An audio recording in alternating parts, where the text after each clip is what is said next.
Justice and money. It seems like they have nothing to do with each other, but in fact, injustice is always fueled by the pursuit of economic gain.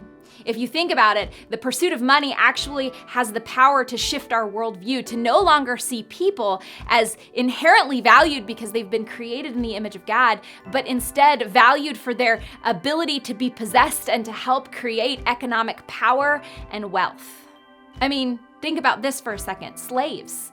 Slaves are people and individuals who are no longer valued for the image of God inherent within them, but instead for their ability to help create free labor and work to pursue money, right?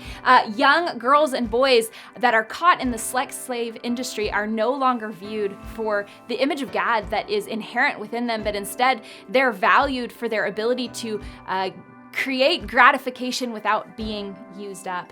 And the unborn are no longer valued for the image of God that is created within them, but instead they're seen as an economic hardship on particular individuals. This is why Paul says that the love of money is the root of all kinds of evil. He doesn't say that money is the root. He says that the love of money is the root of all kinds of evil. And that's super important because you could have a problem with money that allows you to ignore the image of God in other people, whether you have a lot of money or you don't have any money. It's still a problem.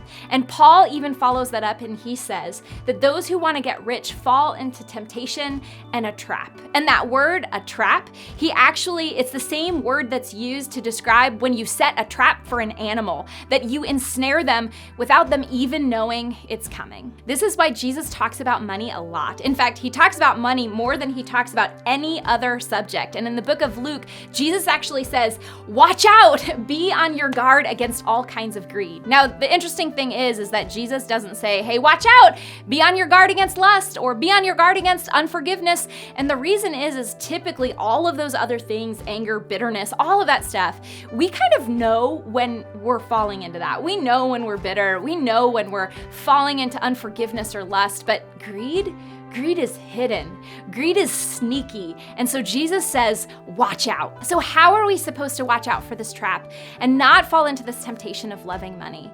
Well, Paul actually gives us 3 disciplines in the book of 1 Timothy. The first one is humility.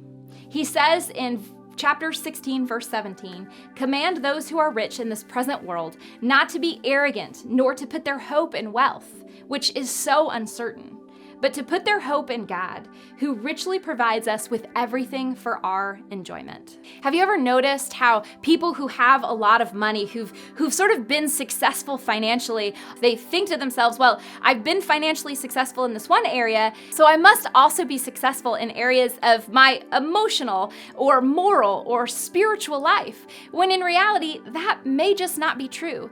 And they find themselves beginning to operate out of this sort of financial superiority where they look at other people and say, well, why can't you do better? Why can't you figure this out? And they begin to discount other people's stories. They begin to not listen or begin to blame them for their inability to be financially successful also.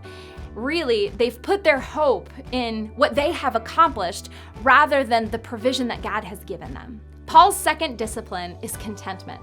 He says, but godliness with contentment is great gain. For we brought nothing into the world, and we can take nothing out of it.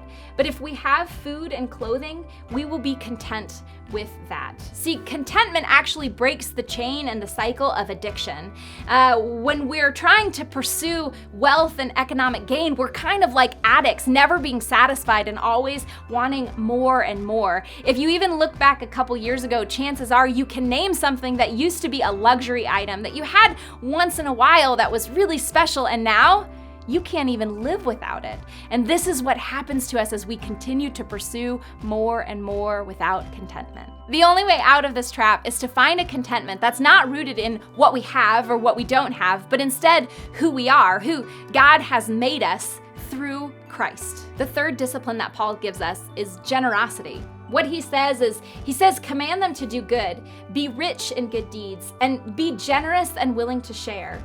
In this way, they will lay up treasure for themselves and a firm foundation for the coming age, so that they may take hold of life that is truly life. Now, the most powerful discipline to disarm the dehumanizing effects that the love of money can bring is generosity.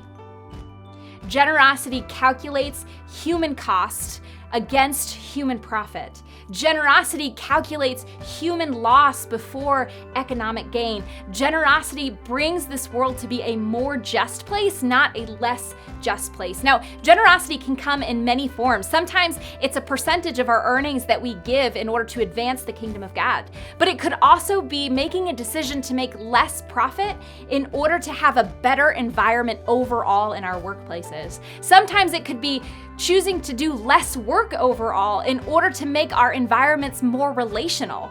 Sometimes it could even be mentoring or coaching other people, not because you can make more money, but because you can make the company better or people better or the world better. So the reality is that in the pursuit of justice, we actually can't make ourselves become more humble or more content or more generous in and of ourselves. We just don't have it in us.